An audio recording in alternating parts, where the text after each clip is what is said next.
Okay, let's talk about something we all do, whether we like to admit it or not. I'm talking about gossip.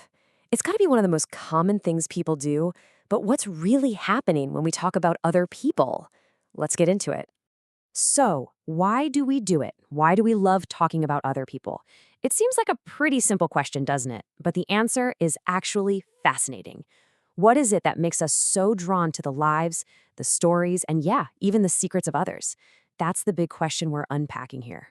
The source material we're looking at makes this really powerful claim right out of the gate. It says flat out, everyone gossips. So this isn't about some character flaw, it's framed as just a universal human thing. And hey, if we all do it, there must be a reason, right? All right, section one, why do people gossip? Let's start unpacking this very, very common human behavior. So let's get right to it. What's the main driver behind all this chatter? Are we just bored, or is there something, I don't know, a little deeper going on? Let's see what our source has to say. Well, it turns out the main reason isn't necessarily malicious. According to our source, for a lot of us, gossip is simply a form of entertainment. I mean, think about it. It's kind of like a real-life soap opera that we all get to watch and talk about. And that whole entertainment thing, it taps right into our basic human curiosity.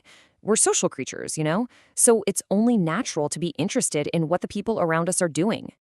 Okay, so if we're all just naturally curious, where's the line?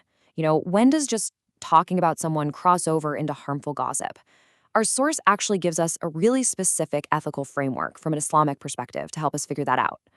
And to be really clear here, our source is giving us a definition from a specific Islamic point of view to help draw that line.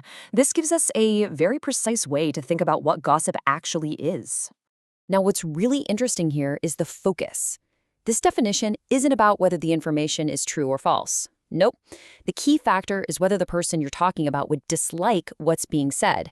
It's all about the impact it has on them.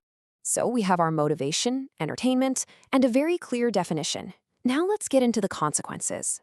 What happens when those words turn into rumors that can actually hurt people? And our source asks this exact question. What is the tangible, real-world effect of spreading stories about someone else, especially if they're negative? Well, the direct consequence is crystal clear. It's not just words. It actively damages a person's reputation.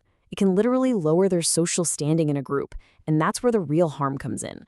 Which brings us to the central conflict here, right? How do we balance that natural curiosity we all have with the very real potential to cause harm?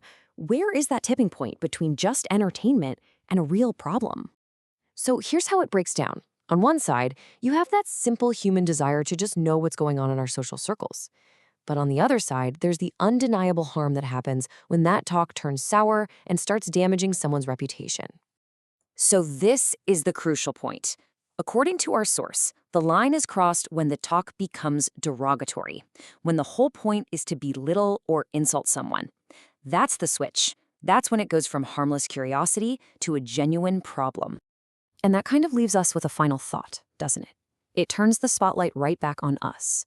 The next time you find yourself about to share a story about someone else, it's worth taking a second to ask yourself, which is it? Is this just a bit of entertainment, or could this actually cause some real harm?